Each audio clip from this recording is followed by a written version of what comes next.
안녕하세요. 저는 서울에 살고 있는 40대 초반 여자입니다. 저번 주 주말에 시댁에서 가족들과 모임을 가진 적이 있었어요. 시모의 건강에 문제가 생겨서 앞으로 어떻게 해야 될지 의논을 하기 위해 한자리에 모였지만 남편과 저는 시댁에 별로 오고 싶은 마음은 없었습니다. 하지만 가족이라는 이유 하나 때문에 어쩔 수 없이 참석을 할 수밖에 없었어요. 시부는 시모가 병원에 입원하는 걸 원하고 있었지만 시모는 원하지 않았어요. 그 이유는 익숙한 곳이 아닌 낯선 환경에서 지내게 되는 걸 원하지 않았습니다. 심각해진 분위기 속에 갑자기 초인종 소리가 울렸고 인터폰을 확인해 보니 시동생과 이혼을 했던 동서가 할 말이 있다며 현관문을 두드리고 있었어요. 시동생은 법적으로 남이 됐으니 문을 열어주지 않아도 된다고 했지만 계속해서 현관문을 두드리는 소리에 시부가 자리에서 일어나 문을 열어주었습니다. 동서는 시부의 얼굴을 보자마자 무릎을 꿇었고 한 번만 기회를 달라며 손이 발이 되도록 빌며 오열을 했지만 시동생이 받아주지 않고 있었습니다. 심각해진 분위기는 작년에 있었던 일들을 다시 떠올리게 만들었어요. 시모는 저보다 항상 동서를 더 신경 쓰고 챙겨줬었는데요. 그 이유는 아이들 문제였어요. 동서는 아들, 딸을 낳았지만 저는 딸 하나 낳아 키우고 있었거든요. 둘째도 낳을 수는 있었지만 제 딸이 태어날 때부터 눈에 장애를 가지고 세상 밖으로 나와서 많은 보살핌이 필요해서 둘째 낳을 생각은 전혀 할 수가 없었죠. 시모는 제 딸이 장애를 가지게 된 게 전부 제 탓이라고 항상 저만 보면 불만을 털어놓았습니다. 아이의 몸에 문제가 생기게 된 것도 마음이 아픈데 시모까지 저만 보면 잡아먹으려고 달려드는 행동들에 상당한 스트레스를 받았었어요. 시모가 저를 무시하니 동서 또한 저를 막대해도 된다고 생각을 하고 있었습니다. 이런 관계가 지속이 되다 보니 지켜보던 남편의 불만은 결국 폭발을 하게 되었습니다. 아이 문제로 동서와의 차별은 집안 전체의 분위기를 안 좋게 만들었어요. 남편은 차라리 얼굴을 안 보고 사는 게 스트레스 안 받고 행복하겠다면서 자리를 박차며 저와 아이를 데리고 밖으로 나갔습니다. 그렇게 시댁과 연을 끊고 지낸 지 어느새 8년이라는 시간이 지나갔고 시모와 동서의 얼굴은 안 보고 지냈었지만 시부와 시동생이 저희 집에 가끔 찾아와서 어떻게 지내고 있는지 정도는 대충 알 수 있었어요. 안 좋은 관계가 오랜 시간 지속이 되자 시부도 걱정이 많았는지 저희 집에 잠깐 오셨을 때 앞으로의 관계에 대해 물어보셨습니다. 서로 얼굴 안 보고 지낸 지 벌써 8년이나 됐다. 언제까지 이렇게 지낼 거니? 가족끼리 등을 돌리고 산다는 게 무조건 해결 방법이 되는 건 아니란다. 그렇긴 하죠. 그런데 아버지도 보셨겠지만 재수 씨 아이랑 제 딸을 너무 비교하잖아요. 앞이 완전히 안 보이는 것도 아니고 그래도 희미하게나마 아주 조금은 보인다는 거 아버지도 아시잖아요. 조만간 수술까지 계획이 되어 있어서 훨씬 더 좋아질 수 있는데 어머니랑 재수 씨가 제 딸을 바라보는 시선이 너무 불쾌하다고요. 몸이 좀 불편하다고 해서 차별 주는 것 자체가 문제였고 그것 때문에 이 사람도 정말 힘들어 했었는데 두 사람이 어떻게 행동했어요? 제 딸의 몸에 문제가 생긴 걸 이 사람 탓으로 돌렸잖아요. 저는 그런 모습들이 마음에 안 들었던 거예요. 그런데 지금 봐봐요. 8년의 시간이 지나는 동안 저희한테 연락 한 번 했어요? 문자 한 통도 안 왔어요. 그게 무슨 뜻인지 아버지도 모르는 건 아니잖아요. 그냥 얼굴 안 보고 지내겠다는 건데 저희가 왜 먼저 연락을 해야 되는지 모르겠어요. 아무튼 저희는 그때의 감정들이 아직까지 상처로 남아있고 가슴 깊이 멍이 들어있기 때문에 아직 얼굴을 마주하고 싶지 않아요. 저도 같은 의견이에요. 어차피 서로 좋지 않은 감정에서 얼굴 봐봤자 또다시 상처만 받고 돌아올 텐데 그럴 바엔 지금처럼 서로 얼굴 안 보는 게 속 편할 것 같아요.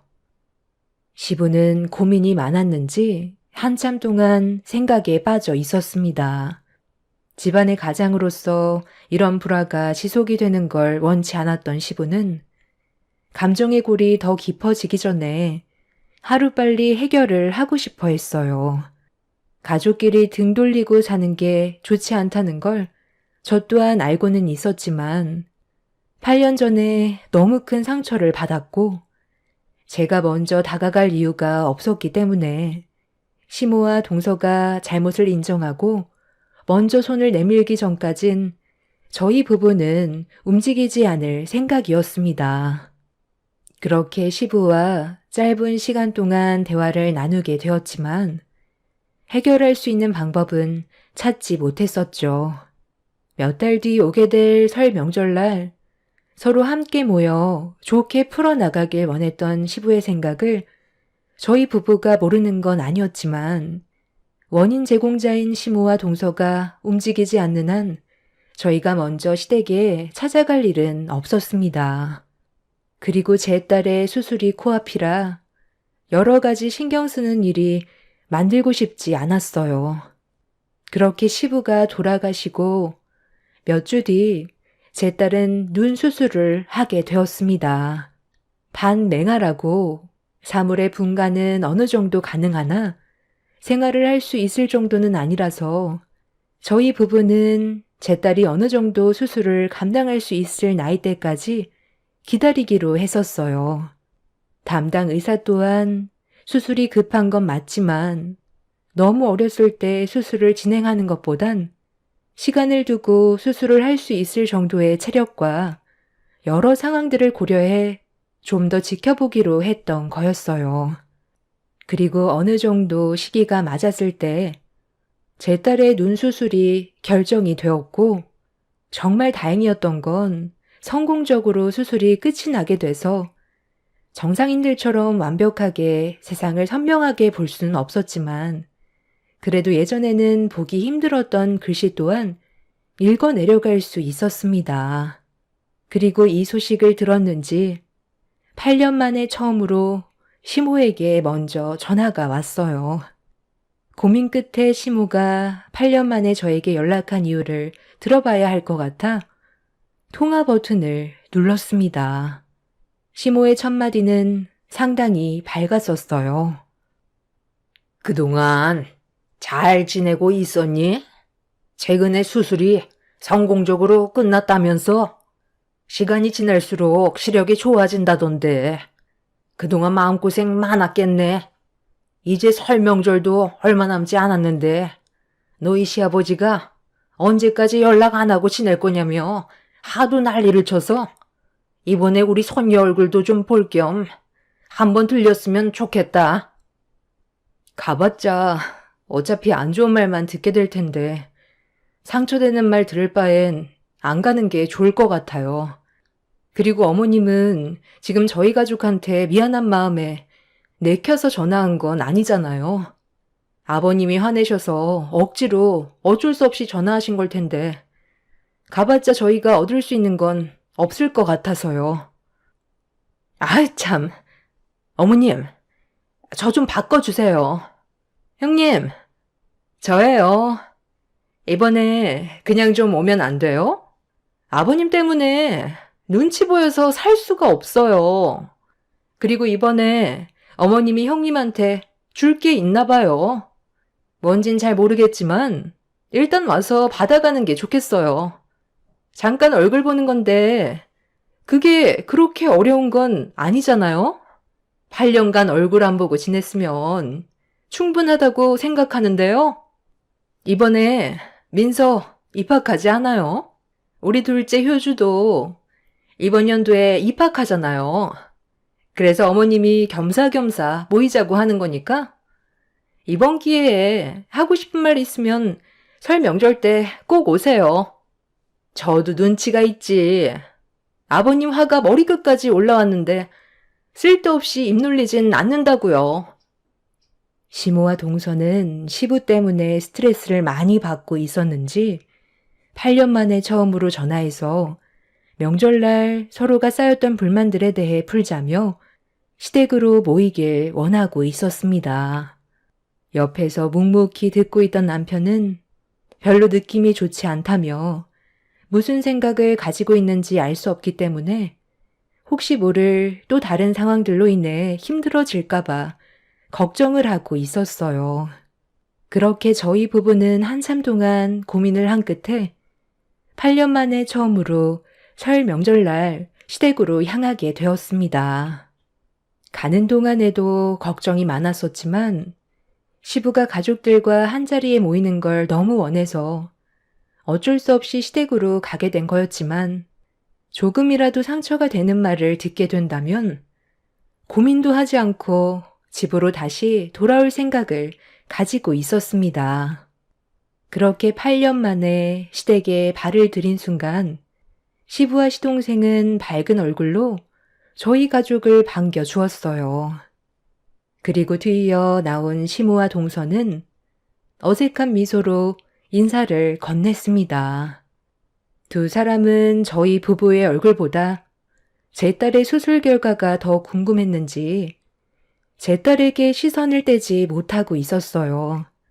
동서의 자식들은 웃고 떠들면서 거실을 활개치며 뛰어다니고 있었지만 제 딸은 안정을 취해야 되는 몸 상태라 조심스럽게 방으로 들여보냈습니다.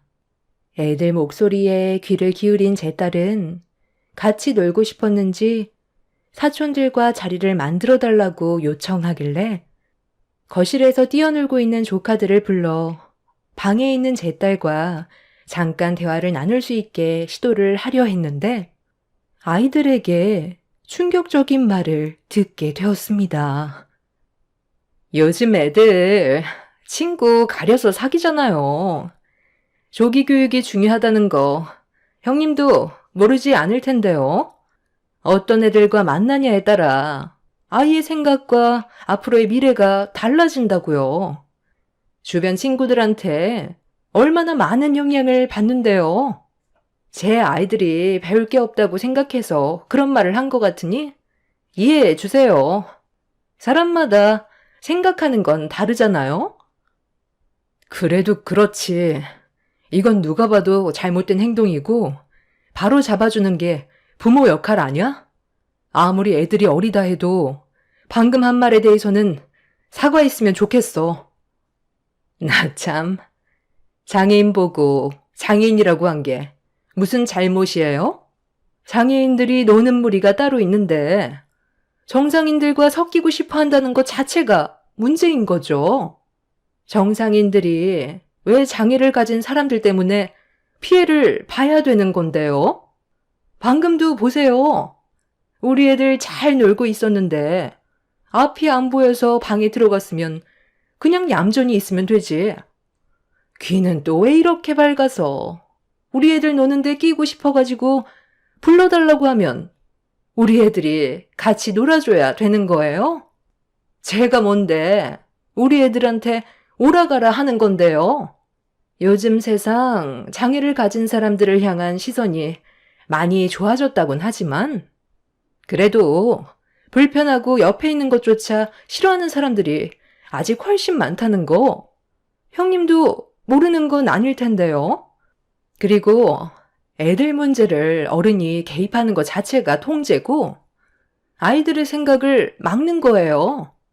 자기들이 원하지 않았기 때문에 거부를 한 건데 억지로 사과시키고 놀게 해줄 수는 없잖아요. 아이들의 의견도 존중을 해줘야죠. 장애가 있으니까 장애인이라고 한 건데 그게 뭐가 문제인지 모르겠네요. 8년 만에 보는 얼굴이면 그냥 좋게 대충 넘어가면 되는 거지. 꼭 그렇게 콕 집어서 걸고 넘어져야 속이 후련하세요? 동서는 자기 자식들에게 한마디 했다는 것 때문에 상당히 기분이 나빴는지 얼굴을 붉히면서 흥분을 가라앉히지 못했습니다. 가족들 모두 그런 동서의 모습을 바라보면서 당황해했고 저희 부부는 시댁에 오자마자 동서의 불편한 행동 때문에 어떻게 대처를 해야 될지 모르겠더라고요. 예전보다 더 대범하게 거침없이 본인이 하고 싶은 말만 내뱉는 모습에 집안 분위기를 순식간에 망쳐놓았습니다. 가족들이 모두 한자리에 모여 있으면 그래도 최대한 말실수하지 않게 조심해야 되는데 동서는 앞뒤 가리지 않고 본인이 하고 싶은 대로 행동을 하고 있었어요. 시모는 붉어지는 시부의 얼굴을 보곤 또다시 큰일이 생기지 않게 하려고 서둘러 상황을 마무리 지었고 어서 저녁이나 먹자는 말로 분위기를 전환시키려 했어요.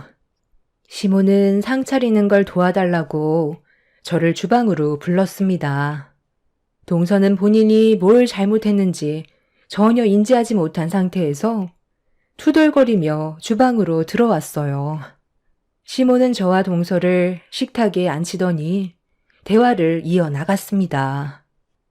너희 시아버지 성격 뻔히 알면서 꼭 그렇게 했어야 돼? 애들 집으로 돌아가면 그때 뒷감당할 자신 있니? 내 큰아들 입에서 2번 다시 오지 않겠다는 말이 나오는 순간 우리 입장도 상당히 안 좋아진다는 거 몰라? 아까 뭐라고 했는지 못 알아들은 건 아니잖아. 어떤 일이 생기더라도 오늘만큼은 불만이 있어도 서로 참고 조용히 넘어가자고 했는데 지금 네가 하는 행동을 봐봐라. 어른들 보는 앞에서 네가 큰 며느리한테 대들면 분위기가 어떻게 흘러가겠어? 내가 조금만 늦게 상황을 반전시켰다면 너희 시아버지 입에서 상당히 거친 말들이 나왔을 거다. 다시 한번 말하지만 오늘만큼은 무슨 일이 있어도 참아야 된다. 원래 식사 끝나고 주려고 했는데 네가 지금 기분이 별로 안 좋아 보이는 것 같아서 미리 주는 거니. 이거 받고 오늘은 그냥 아무 말도 안 했으면 좋겠다. 알겠지? 우리 손녀딸이 이번에 국제학교 입학한다면서 돈도 상당히 많이 들어간다는 말을 내가 들었거든. 그래서 조금이라도 도와주려고 준비했으니까 학교 들어가는데 보태거라. 지금 내가 가지고 있는 현금이 1억밖에 없어서 일단 그것만 준비해 준 거니까 나중에 더 필요하다고 말하면 바로 계좌로 싸줄 테니 부담 갖지 말고 넣어둬라. 그리고 이건 네 거다. 네 딸도 이번에 학교 입학한다면서 맹아 학교라던데. 작은 며느리보다 일찍 우리 집 식구가 됐는데 애가 늦게 생겨서 어떻게도 입학식이 비슷한 날짜에 잡혔네. 쟤는 맹아 학교에 입학한다고? 그럼 그곳은 눈이 안 보이는 애들만 들어가는 곳인가 봐. 그래서 너한테 이걸 좀 준비했다. 그래도 꽤 비싼 걸로 준비했으니까 앞으로 이거 들고 다니면 될 거다. 수술을 해서 앞이 좀 보인다 해도 맹인인 건 맞는 거잖아. 시모는 동서에게 입학 선물로 1억을 건네주었고 제 딸은 맹인 스틱을 건네주었습니다. 살면서 필요한 물건은 맞지만 시모의 말들이 저에게 상당한 아픔으로 다가왔어요. 장애가 있다는 이유로 신체적 문제를 거론하면서 맹인 스틱 주는 것도 감사하게 생각해야 된다며 돈을 줘봤자 깨진 항아리에 물 붓기라며 돈을 써봤자 시모가 느끼는 만족감이 없을 것 같다고 제 딸과 동서 딸을 대놓고 비교하고 있었습니다. 어른들부터가 비교를 하는데 애들이 뭘 보고 배웠겠어요. 동서나 시모나 다를 건 전혀 없어 보였어요. 식탁 테이블에 올려져 있던 스틱을 주워 들었는데 뭔가 이상한 점을 발견했어요. 보통 맹인 스틱의 경우 접이식으로 되어 있어서 펼치면 자동으로 스틱이 펴지게 되어 있는데 보니까 제일 하단 부분이 고장난 건지 펴지지 않고 꺾여 있더라고요. 뭔가 이상해서 자세하게 살펴보니 스틱 아랫부분이 상당히 심하게 휘어져 있었습니다. 하자가 있는 스틱을 건네준 시모에게 불량인 것 같다고 얘기하자 돌아오는 대답이 정말 어이가 없었네요. 그게 말이야. 내가 너 오기 전에 맹인인 것처럼 사용을 한번 해봤거든. 그런데 눈을 감고 걸어가다 보니 덕을 넘지 못해서 넘어졌는데 그때 휘어져 버렸지 뭐냐. 그래도 사용하는데 문제는 없을 것 같아 준 거니까 대충 사용하면 되지 않겠어? 어차피 시력도 조금씩 회복이 되고 있는 중이라며. 혹시 모르니까 가지고만 있던지 쓸 수 없을 것 같으면 그냥 버려라. 인터넷에 보니까 맹인 스틱 10,000원도 안 하더구만. 너도 몇 개 있을 거 아냐. 지금 네가 들고 있는 거 AS가 되는 제품이긴 한데 내가 그거 고쳤을 시간이 어디 있니? 그런데 눈이 보이는 건 맞는 거지? 수술이 성공적이었다면서. 그런데 바라보는 시선이 아직 초점이 안 맞아서 그런지 눈에 사시가 있는 것 같더라. 아까 그 모습을 보는데 여자로 태어나 결혼 한번 못 해보겠구나. 그 생각이 먼저 들더라고. 맹인들은 맹인들끼리 결혼하니? 그럼 그 사이에서 태어난 아이도 맹인이 되는 거야? 맹인도 유전일지도 모르잖아.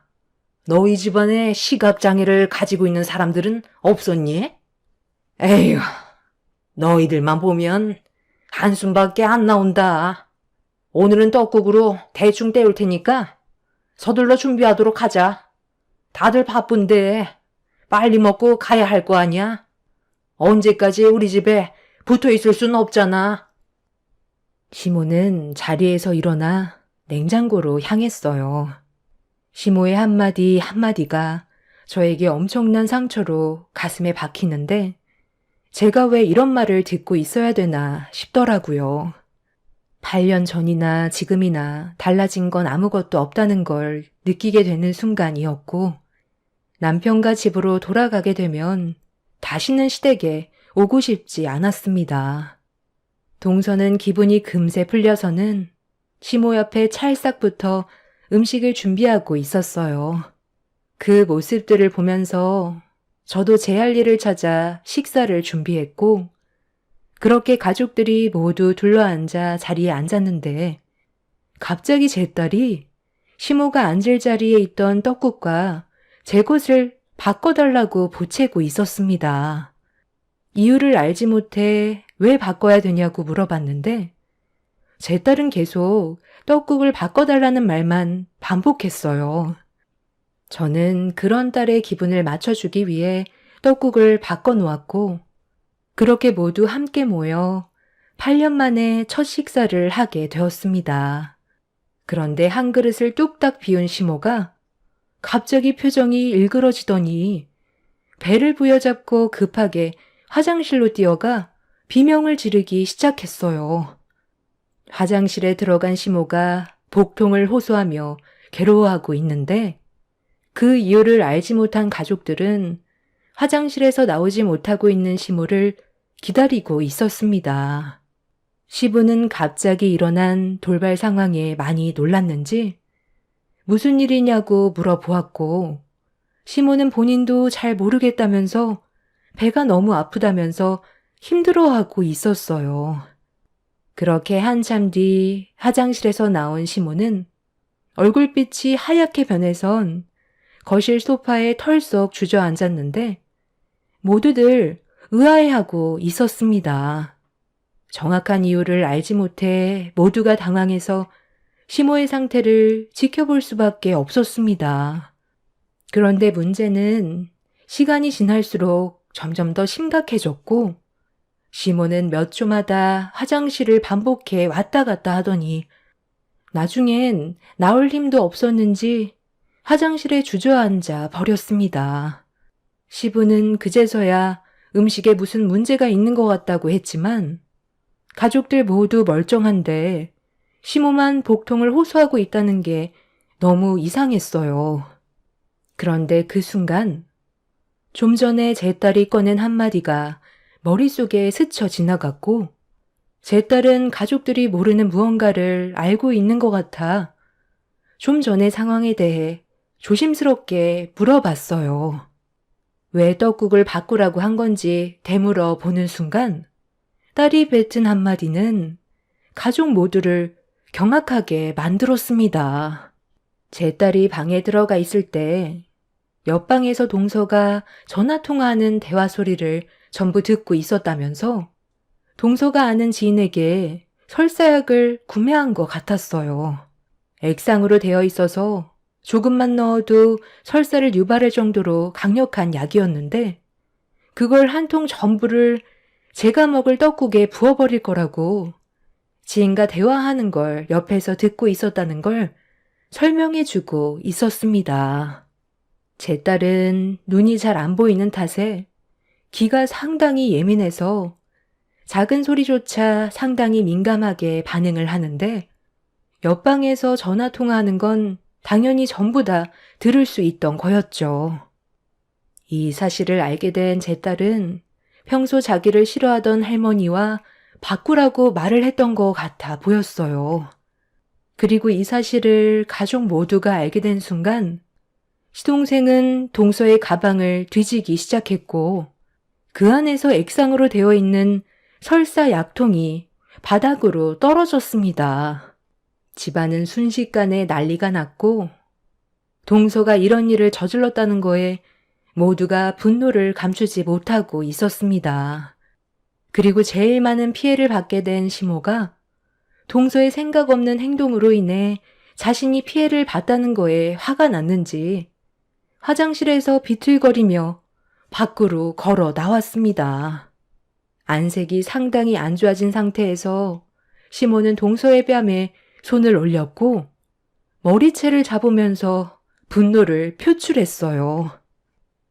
내가 다른 건 다 참고 넘어갈 순 있지만 먹는 걸로 장난치는 건 절대 용서할 수가 없다.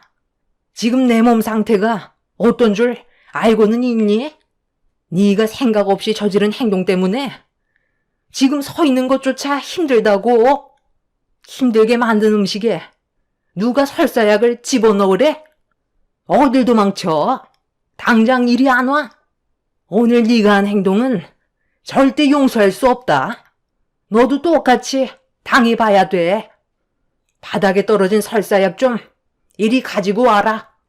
거기 있는 거 얘 입에다 전부 다 털어넣어라. 얼마나 고통스러운지 너도 느껴봐. 어머님, 죄송해요. 저는 그냥 형님이 저희 집안 식구라는 게 너무 싫어서 걸려주려고 몰래 설사약을 넣었던 건데 어머님이 드시게 될 줄 정말 몰랐어요. 아무리 내가 싫다 해도 어떻게 사람이 먹는 음식에 그런 짓을 저지를 수가 있어? 지금 동서가 한 행동 때문에 어머님이 얼마나 힘들어하는 줄 알아? 다 필요 없고 네가 직접 느껴봐라. 이리 와서 당장 입대지 못해? 너는 나보다 더 큰 고통을 당해봐야 하니까 두 통 다 입에 털어넣어라. 시모는 바닥에 떨어져 있던 약을 주워들어 비틀거리며 동서에게 걸어갔어요.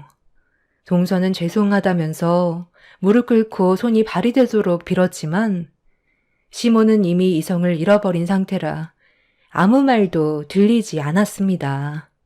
그렇게 시모가 동서의 얼굴을 잡아 입에 설사약을 털어 넣으려는 순간 동서는 먹기 싫다면서 시모를 강하게 밀쳤고 이미 온몸에 힘이 많이 빠져있던 시모는 저항도 하지 못한 채 그대로 밀쳐지면서 넘어져 버렸습니다.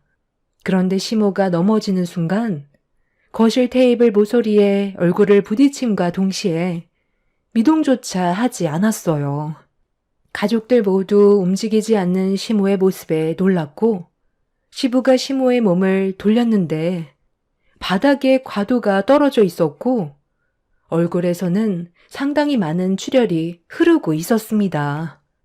시부는 바로 119에 도움을 요청하라면서 정신을 잃은 시모에게 계속 말을 붙였어요.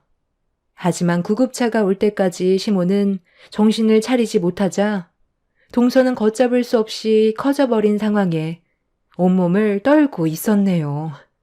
그렇게 가족 모두 병원으로 향한 뒤 수술실에 들어간 시모가 나오길 한참 동안 기다렸어요. 꽤 오랜 시간이 지나고 수술실에서 나온 시모는 병실로 옮겨졌는데 의사의 한마디가 가족 모두를 경악하게 만들었습니다. 시간이 지나면 깨어나겠지만 사고 당시 날카로운 모서리에 눈을 크게 다치면서 양쪽 눈이 거실 테이블 과일 접시에 올려져 있던 가도에 추가적으로 다친 상태라 회복하기에는 힘들 것 같다며 서둘러 이식을 받지 못한다면 평생 앞을 볼 수 없을 거라는 충격적인 말을 듣게 되었습니다. 동서는 그 자리에 주저앉아 버렸고 시동생은 그 말을 듣자마자 동서의 멱살을 잡아 일으켜 세운 뒤 병실에서 난리를 치기 시작했어요. 남편은 상황이 진정이 될 때까지 오지 않는 게 좋을 것 같다면서 시동생이 난리치지 못하게 말린 뒤 동서를 돌려보냈습니다. 결국 이 문제로 시동생은 동서의 얼굴을 보고 살아갈 수 없을 것 같다고 이혼 결정을 내렸습니다. 시모는 이식자가 나타나지 않아 현재까지도 앞을 못 보고 계십니다. 그런데 문제는 여기서 끝난 게 아니었어요. 시모의 몸에 또 다른 문제가 생기게 되었죠. 위에 암이 생겨서 병원에 입원해 항암 치료를 받아야 되는데 앞이 보이지 않는 상태에서 삶의 의욕이 떨어져 버린 상태인 시모는 병원에 가는 걸 거부하고 있었습니다. 그리고 이 소식을 접하게 된 동서가 시댁으로 찾아와 자기가 시모를 모시겠다며 용서를 구하고 있습니다. 시동생이 거부해서 조카들의 얼굴도 못 보고 있는 상태라 동서는 다시 제자리로 돌아오기 위해 발버둥을 치고 있지만 이미 너무 큰일이 벌어져서 시댁 식구들은 동서를 받아주지 않고 있어요. 엎질러진 물을 주워 담을 수 없듯이 동서의 잘못은 돌이킬 수 없는 결과를 가져왔기 때문에 시댁 식구들은 동서를 받아주지 않을 겁니다. 시댁 식구들의 형편이 좋은 거지 동서 집안은 그렇게 잘 사는 집안도 아니었고 이번 일로 인해 법적인 처벌을 앞두고 있는 상태입니다. 본인이 저지른 잘못된 행동이 하마터면 사람의 생명을 앗아갈 수도 있는 상황이었거든요. 저는 동서만 잘못이 있다고 생각하지 않아요. 시모 또한 이 문제를 발생시킨 한 사람이고 어른답지 못한 행동을 동서가 그대로 보고 배운 결과라고 생각합니다. 항암 치료를 받지 않겠다면 시모의 길은 하나밖에 없겠죠. 세상을 등지게 되실 테고 이식받을 기회조차 사라질 텐데 이미 심각한 우울증에 시달리고 있어서 그런지 살겠다는 의욕이 전부 사라져 버렸습니다. 두 사람의 불행은 본인들이 만들었다고 생각해요. 눈앞에 보이는 현실만 처리하고 싶은 동서나 본인의 삶을 한탄만 하고 있는 시모가 제가 봤을 때 둘 다 거기서 거기 같아요. 남편과 저는 병원에 가지 않겠다는 시모의 결정을 존중해 주기로 했어요. 본인의 삶을 남이 살아주지는 않잖아요. 남편은 제 딸한테도 신경을 많이 써야 한다면서 당분간 시댁에 가지 않겠다고 시부에게 말씀드렸습니다. 얼마나 시모와 동서에게 질렸으면 두 눈이 먼 시모의 암 소식에도 등을 돌리려 하겠어요. 이래서 사람은 마음을 곱게 써야 한다는 걸 이번 일을 통해 느끼게 되었어요. 제 사연을 들어주시는 여러분들께서도 언제나 좋은 마음으로 인간관계를 유지하시길 바랍니다. 감사합니다. 안녕하세요. 저는 40대 중반 여자입니다. 곧 추석이 다가오다 보니 재작년 추석 때 있었던 일들이 떠올라 사연을 신청하게 되었습니다. 이번 추석 때도 저희 가족들끼리 시간을 보내기로 벌써 결정한 상태인데 시모한테 전화가 왔어요. 그동안 연락 한 번 없다가 명절이 가까워 오니 혼자 지내는 게 싫으셨는지 남편 보고 추석 때 오면 안 되겠냐고 설득을 했지만 이미 저희가 받은 마음의 상처를 잊어버리기에는 너무 충격적인 일들을 겪어서 전혀 만나고 싶지 않은데 며칠 뒤에 저희 집에 직접 오겠다는 말을 갑자기 꺼내셨어요. 나이가 먹을수록 자식들이 그리워진다더니 그 말이 맞는 것 같더라고요. 그러니 있을 때 잘해야 되는데 시모의 잘못된 생각과 행동들이 만든 결과인 만큼 혼자서 감당해야 된다고 생각합니다. 그래서 남편은 시모에게 오지 말라고 강하게 얘기했어요. 이렇게까지 안 좋은 관계로 이어진 건 재작년 추석이 오기 3달 전부터 시모의 입이 닳도록 얘기한 게 있었어요. 바로 명절 선물을 기대하고 계셨죠. 매번 명절 때를 손꼽아 기다리던 시모는 몇 달 전부터 일상생활에 지장을 줄 정도로 사람을 들들 볶았어요. 한번 얘기했으면 저희가 알아서 준비해 드릴 텐데 혹시라도 선물을 받지 못하게 될까봐 불안해서 그런 건지 시도 때도 없이 남편과 저를 못살게 괴롭혔어요. 원래 처음부터 시모가 선물에 집착하지는 않았었어요. 시부가 건강 문제로 돌아가시게 되면서 혼자 지내시는 모습이 적적해 보여 선물을 해드렸었는데 그걸 어느 순간부터 당연하게 생각하셨어요. 1년에 2번이니 큰 부담은 없었는데 언제부터인가 선물에 상당히 집착하셨고 가격대가 높은 선물을 원하셨습니다. 좋은 게 좋은 거라고 그래도 최대한 맞춰드리려 했었는데 시모의 도가 지나친 요구는 저희 사정을 생각하지 않고 계속 보채셨어요.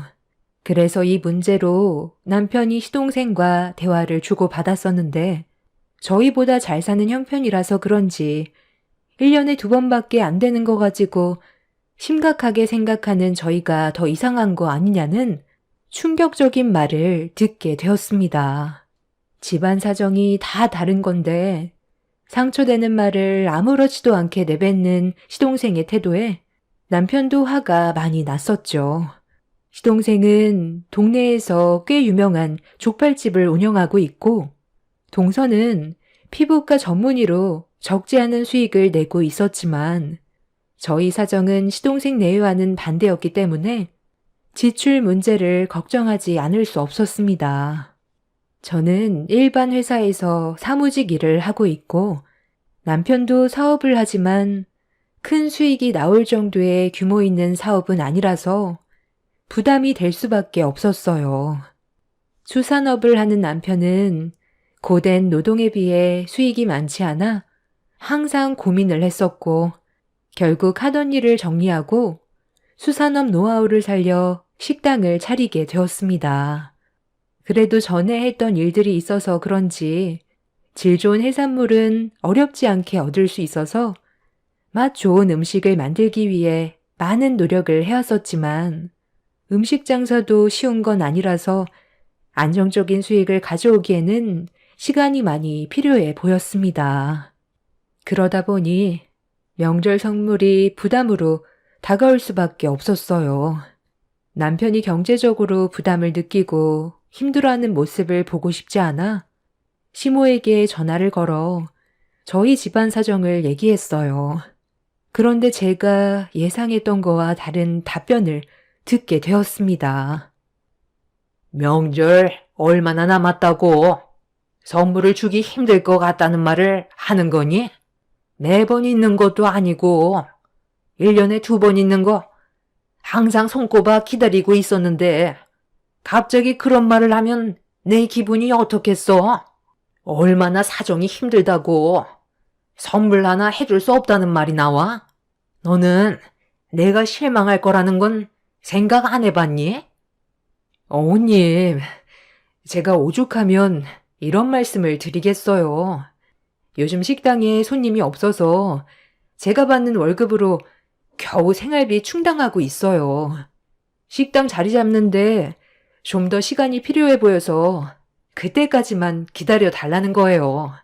그래도 좀 여유 있는 서방님이랑 동서가 어머님 선물 좋은 걸로 하나 해줄 테니 이번에 저희가 좋은 거 못 드려도 크게 서운해 마세요. 저희 자리 잡히면 더 좋은 걸로 해드릴게요.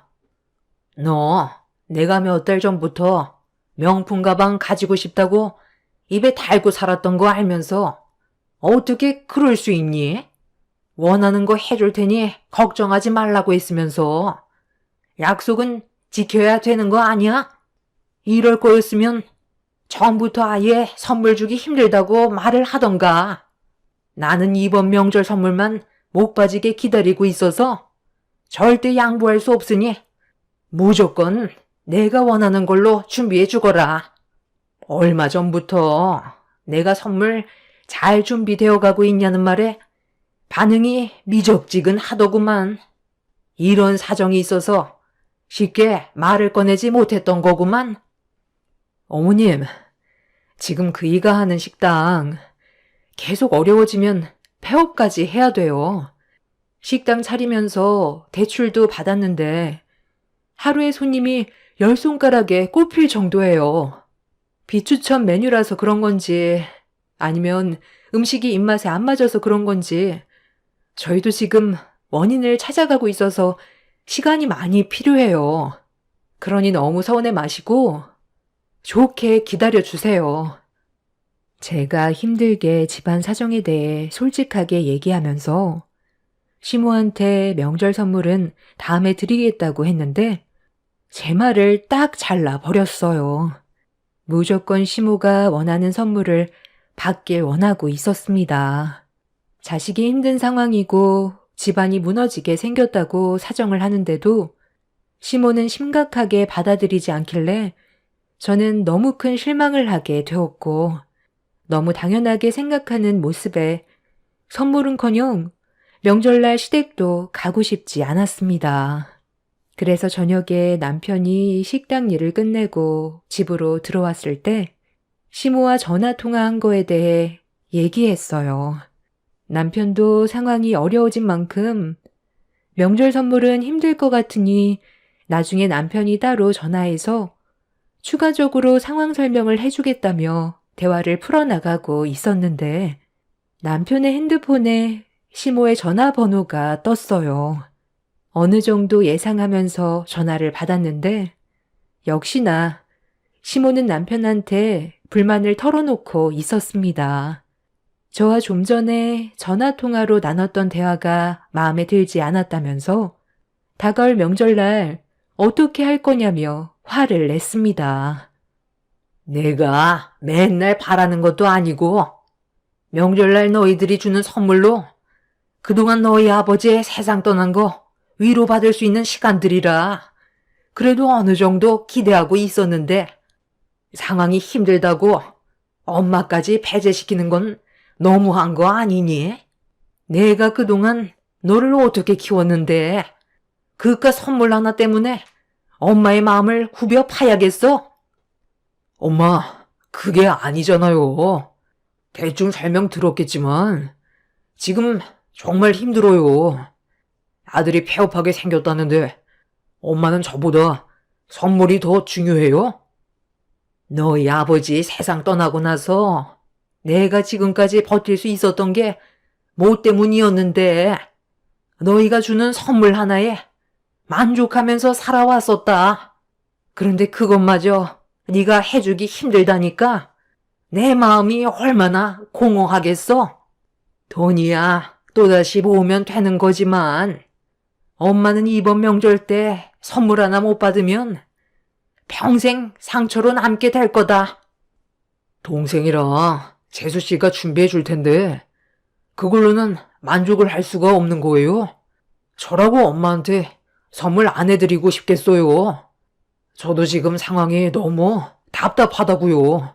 그리고 엄마가 아무리 고집 부린다 해도 지금은 원하는 대로 해드릴 수 없으니 선물 얘긴 그만하세요. 선물은 원해서 드려야 선물이지. 강제로 조공바치듯이 하는 게 선물이에요. 여유 생겼을 때 챙겨 드릴게요.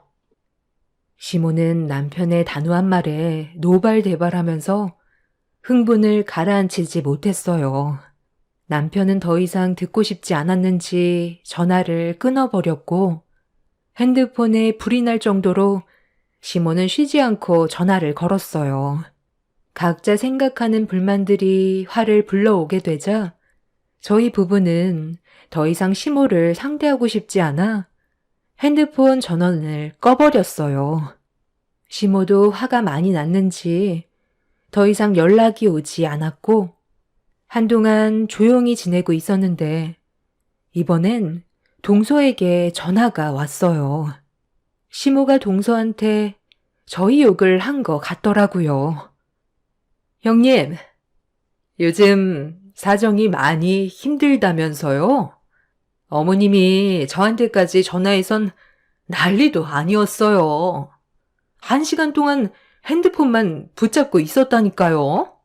지금 상황이 많이 안 좋으면 제가 어떻게 금전적으로 도움 좀 줄까요? 어머님이 형님네가 지금 길바닥에 주저앉을 정도로 안 좋아서 명절 선물 하나 해줄 수 없을 만큼 심각하다던데 그 정도면 그냥 우리한테 손 벌리는 게 좋지 않겠어요? 얼마 정도 필요한 거예요? 대출도 받았는데 아주버님 식당이 안 되니까 얼마나 답답하겠어요. 숨은 쉴 수 있을 만큼 도와줄 여건은 되니 필요한 금액만 얘기하세요. 가족 좋다는 게 뭐겠어요. 서로 힘들 때 도와주는 게 가족이잖아요. 동서, 걱정해주는 건 정말 고마운데 돈까지 빌릴 정도로 지금 집안 사정이 아주 안 좋은 건 아니야. 나도 일을 하고 있어서 최대한 버틸 때까지 버텨보려고. 아, 그럼 이렇게 하는 게 어때요? 일단 어머님 기분 풀어드려야 하잖아요. 어머님이 저러시는 거 선물 때문에 그런 거니까 제가 선물 하나 따로 준비해서 형님한테 줄게요. 그걸로 명절날 선물이라고 주면 될 것 같아요. 그래야 조용해지지. 안 그럼 명절 때도 어머님 성격상 계속 불만만 꺼내실걸요? 오래간만에 가족 모두 모이는 날 서로 얼굴 붉히는 건 좀 그렇잖아요. 부담 갖지 말고 내가 형님한테 선물 주면 그걸 어머님한테 드리세요. 돈은 나중에 줘도 되니까 부담 갖지 말고요. 형님도 알겠지만 지금 어머님 엄청 노여워하시는 거 잘 알고 있죠? 명절날 조용히 넘어가는 걸 원하면 내 말대로 따라주는 게 좋을 거예요. 그럼 그렇게 알고 있을 테니 걱정 말고 명절날 봐요. 아, 나 지금 환자분 들어와서 상담해야 되거든요. 전화 못 받으니까 명절날 얼굴 보면서 얘기해요. 평소에 연락 한번 주고받지 않았던 동서가 갑자기 저를 도와주겠다면서 혼자 일방적으로 얘기한 뒤 전화를 끊어버려 많이 당황스러웠어요. 사실 동서와 저는 사이가 별로 좋지 않거든요. 가진 게 많다는 이유로 얼굴만 마주보면 저희 집안을 무시하기 일쑤였죠. 그래서 최대한 서로 엮이지 않으려 했는데 동서도 제가 거리를 둔다는 걸 느끼고 있었는지 명절날 얼굴 보는 거 외엔 개인적으로 연락을 주고받지는 않았습니다. 그렇게 꽤 오랜 시간 안 좋은 감정 가지고 지내왔었는데 갑자기 도와주겠다며 친하게 접근하는 동서의 행동이 의심하지 않을 수가 없었어요. 평소에 저와 사이가 좋았다면 이런 생각은 하지 않았겠지만 너무 다른 반대의 모습을 보여줘서 어떻게 받아들여야 할지 몰라 고민이 되었죠. 아무리 집안의 사정이 힘들어도 동서에게 손을 벌리는 건 아닌 것 같아 일이 바쁜지 전화를 받지 않아서 문자로 동서의 제안을 거절했어요. 동서는 제 문자를 읽었는지 알겠다는 한마디를 끝으로 더 이상의 대화는 없었습니다. 그리고 다시는 안 왔으면 했던 추석 명절이 다가왔고 남편과 저는 무거운 마음으로 어쩔 수 없이 시댁으로 향했지만 시모가 어떤 반응을 보이게 될지 이미 알고 있었기 때문에 싫은 말 듣게 될까봐 가는 동안에도 걱정이 많았습니다. 남편도 한 성격 하는지라 어떠한 문제로 안 좋은 감정을 터뜨리게 된다면 걷잡을 수 없을 정도로 사태가 심각해지거든요. 저는 그런 일만 없길 간절히 바라고 있었는데 시댁에 발을 들이자마자 남편을 본 시모가 뭐하러 왔냐면서 꼴도 보기 싫다고 상처되는 말들을 거침없이 뱉었어요. 남편은 그런 시모의 모습에 당황한 듯 할 말을 잃어 현관문 앞에 서 있는데 뒤에서 동서내외도 막 도착해선 목소리를 높이는 시모에게 말을 붙였습니다. 그리곤 시모 보고 들으라는 것처럼 제가 반대했던 시모의 선물을 건네주면서 중요한 선물 현관문 앞에 놨다가 잃어버리면 어떡하냐고 마치 제 것인 것처럼 밑밥을 깔고 있었습니다. 동서의 행동에 남편과 저는 당황했고 시모는 저희가 선물을 사왔다는 말을 듣고는 갑자기 태도가 180도 바뀌었습니다. 동서는 아무렇지도 않은 척 먼저 집으로 들어갔어요. 저와 남편은 동서가 무슨 생각을 가지고 있는지 알 수 없는 상태에서 일단 건네준 선물을 제가 가지고 있었습니다. 시모는 저와 동서가 들고 있는 포장된 선물 상자를 보더니 기분이 들떠서는 밥부터 먹자면서 급하게 주방으로 들어갔어요. 동서, 내가 이런 거 필요 없다고 했었잖아. 우리한테는 동서의 호의가 부담으로 다가온다고. 그리고 지금 당장 돈을 줄 수 있는 상황이 아니란 것도 알잖아. 아, 별거 아니니까 돈 안 줘도 돼요. 저는 그냥 안 좋은 분위기 만들어지는 걸 보고 싶지 않아서 했던 행동일 뿐이니 그냥 어머님 저렇게 들떠 계시는데 장단 맞춰주세요. 선물 상자 안에 있는 물건이 뭔데? 비싼 건 없으면 우리가 돈을 갚는데 많은 어려움이 있거든. 혹시 명품 가방은 아니지? 저 상자 안에 물건이 도대체 뭐야? 에이, 그건 일단 식사 끝나고 어머님한테 선물 드릴 때 확인해 보면 알게 되잖아요. 형님이 지금 걱정해봤자 당장 해결되는 건 없어요. 편히 식사부터 하자고요. 이 정도까지 했으면 눈치껏 알아들을 수 있잖아요. 애들 배고프다고 난리니까 일단 밥부터 먹자니까요. 형님이 이럴수록 더 티난다는 거 몰라요? 일방적으로 행동한 동서 때문에 제 심기가 불편해졌던 저는 각자 생각하는 금액대가 다른데 저희 집안 사정보다 더 큰 가격대의 물건이 들어있을까봐 그게 걱정이었어요. 그래서 물어본 거였는데 동서는 귀찮다는 듯 주방으로 들어갔습니다. 남편은 일단 상황을 지켜보자면서 주방으로 들어갔고 저 또한 남편의 뒤를 따르게 되었죠. 그렇게 모두 한자리에 모여 식사를 이어나갔지만 좀 전까지만 해도 난리를 치던 시모의 모습은 어디 가고 전혀 다른 모습을 보게 된 터라 저는 차마 웃고 즐길 심정은 아니었어요. 그렇게 어색한 분위기 속에서 가족들 모두 거실에 앉아 시모가 깎아준 과일을 먹으며 대화하고 있었는데 시모가 기대하고 있는 선물을 보고 싶다는 말에 동서가 먼저 시모에게 선물을 내밀자 기다렸다는 듯 동서가 건네준 선물을 낚아채 급히 확인을 하고 있었습니다. 포장된 선물 상자에서 나온 건 다름 아닌 명품 가방이었어요. 고가의 루이비통 가방이 선물 상자에서 나오는 순간 시모는 입을 다물지 못했고 상당히 기뻐하고 있었어요.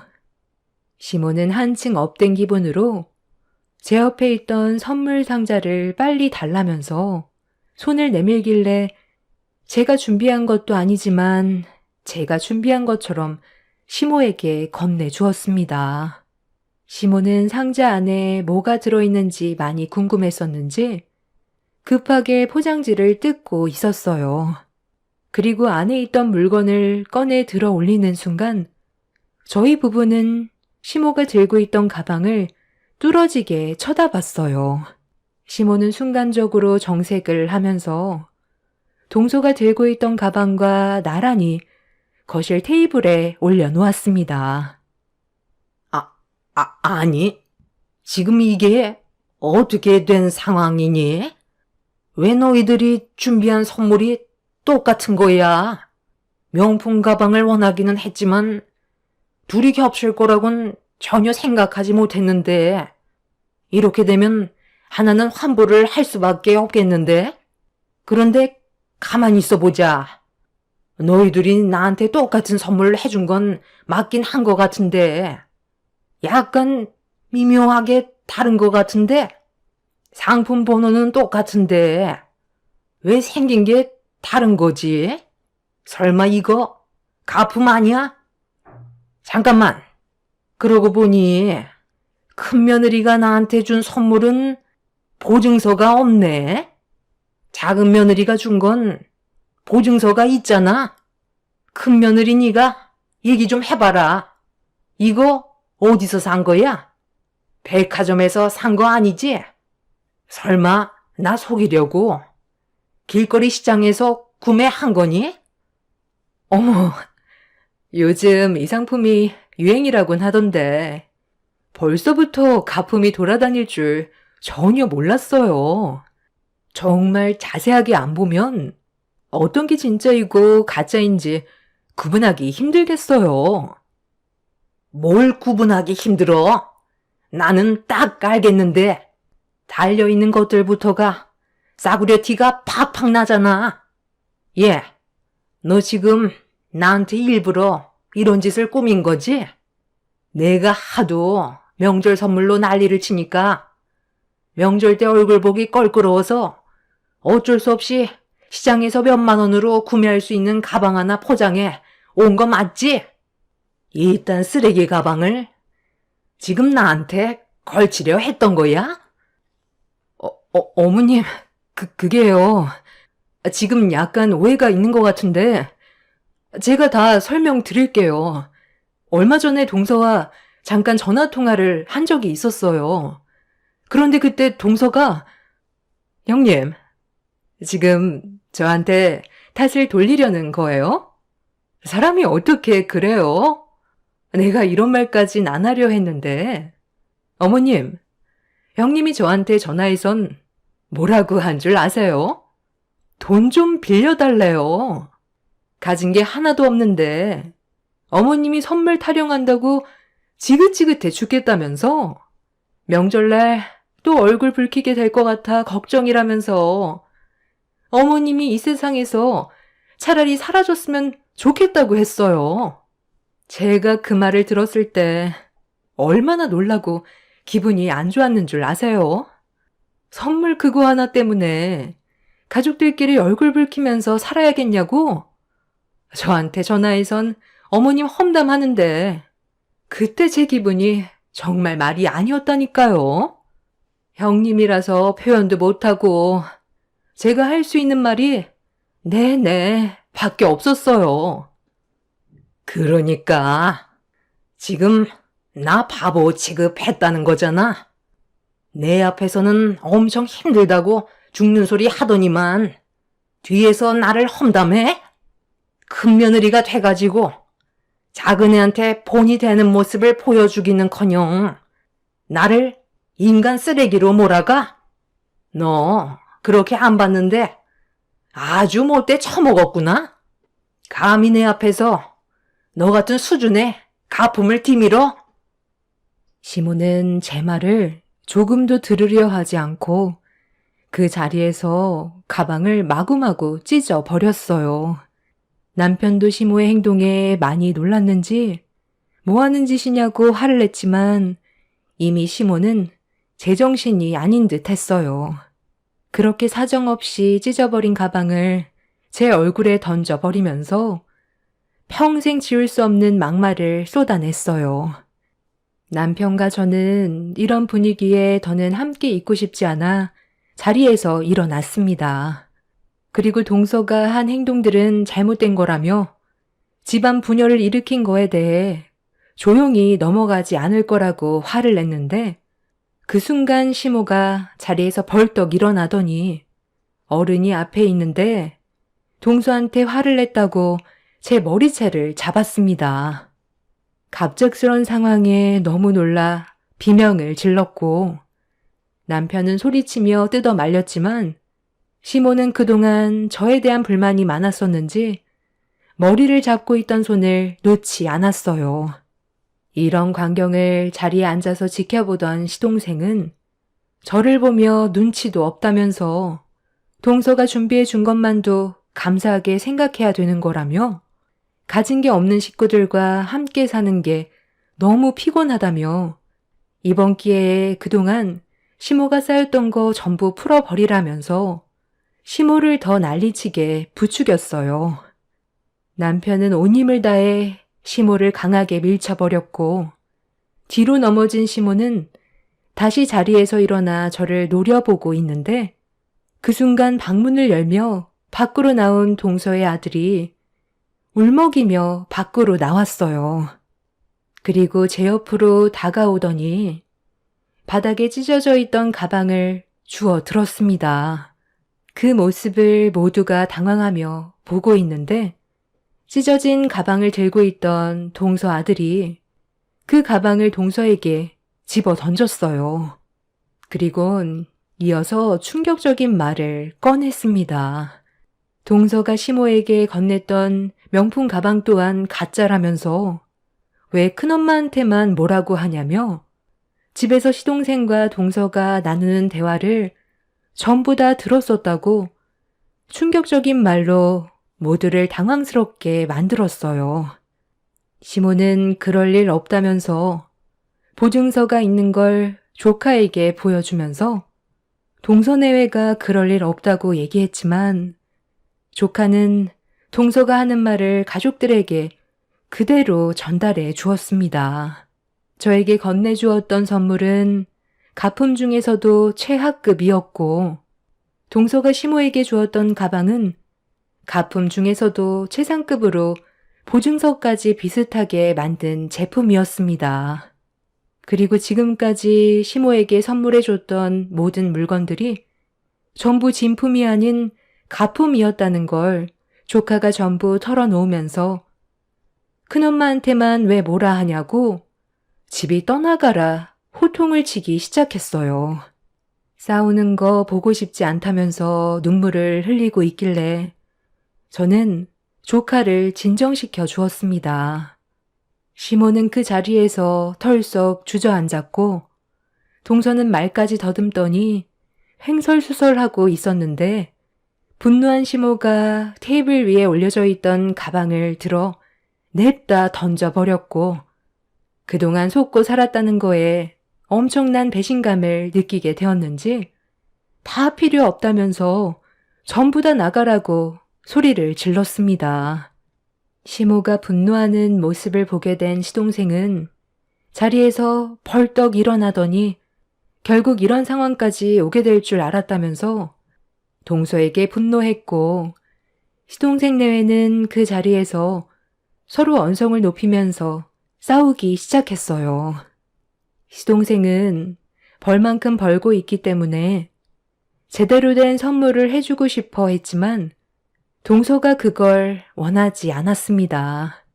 늙은이가 무슨 명품이냐고 막말까지 섞어가면서 저보다 더 큰 불만을 가지고 있었어요. 정작 본인도 명품 하나 제대로 걸치지도 못하는데 힘들게 돈 벌어 모아 시모에게 갖다 바치는 선물들이 아깝다면서 이런 삶을 사는 거에 대해 불만을 털어놓고 있었습니다. 시동생과 동서는 걷잡을 수 없이 상처되는 말들을 주고받았고 시모는 그동안 받았던 선물들을 밖으로 가지고 나와 전부 다 쓰레기통에 집어넣었어요. 저희는 그래도 선물 하나 해줬을 때 직접 백화점 가서 신중하게 골라 선물을 드렸었는데 동서는 처음부터 끝까지 전부 다 가품만 선물해주고 있었습니다. 이 문제로 동서내외는 지속적인 부부싸움이 있었고 그걸 옆에서 조카가 전부 다 지켜보고 있었는지 시댁에 와서도 또 이 문제로 싸우게 되자 저희가 몰랐던 사실을 전부 다 털어놓게 된 거였어요. 상황이 급격하게 안 좋아지자 남편은 중간에서 그만하라고 소리를 지르며 동서내외를 밖으로 내쫓아 버렸어요. 시모는 자식 새끼 키워봤자 아무 소용 없다면서 땅을 치며 오열을 했고 저희 부부 또한 그 모습을 보면서도 너무 많은 실망을 했던 터라 그날 집으로 돌아오게 되었죠. 동서내외는 명절날 이후 서로의 생각 차이 때문에 이혼까지 가게 되는 일이 생겨버렸습니다. 그리고 시동생은 지긋지긋한 집구석과 더는 엮이고 싶지 않다면서 시모는 장남인 저희 남편이 돌봐드리는 게 맞지 않냐며 다시는 연락하고 지내지 말자고 이사를 가버렸어요. 저희도 시모의 얼굴을 보고 싶지 않아 연락하지 않았고 시모 또한 저희한테도 연락하지 않은 채 지내고 있었습니다. 그렇게 서로 등을 돌린 채 지내고 있었는데 저희 가족에게 뜻하지 않았던 기회가 갑자기 찾아왔어요. 정말 힘들었던 시간들을 전부 보상이라도 받는 듯 남편의 생선가게 백반집이 퀄리티가 좋다고 느꼈는지 백화점에 입점할 수 있는 기회가 생겼습니다. 몇 명의 사람들이 식사를 하고 간 적이 있었는데 그 손님들이 백화점 직원들이었다는 걸 뒤늦게 알게 됐고 남편은 이 기회를 놓치고 싶지 않아 제안을 받아들이게 되었죠. 그리고 예전과는 다르게 저희 집안 사정은 하루하루가 다르게 정말 좋아졌어요. 그런데 백화점에 입점했다는 소문이 시모의 귀에까지 들어가게 되자 잘 나간다는 소식에 연락 한 통 없었던 시모가 갑자기 전화가 왔어요. 예전에 일들을 사과도 할 겸 얼굴 한번 보자고 했었지만 저와 남편은 단호하게 거절을 했습니다. 그동안 남편을 온갖 무시하던 시모가 남편이 잘 나가게 되자 또다시 접근하려는 모습이 너무 꼴보기가 싫었어요. 그래서 저는 딱 한마디 했었죠.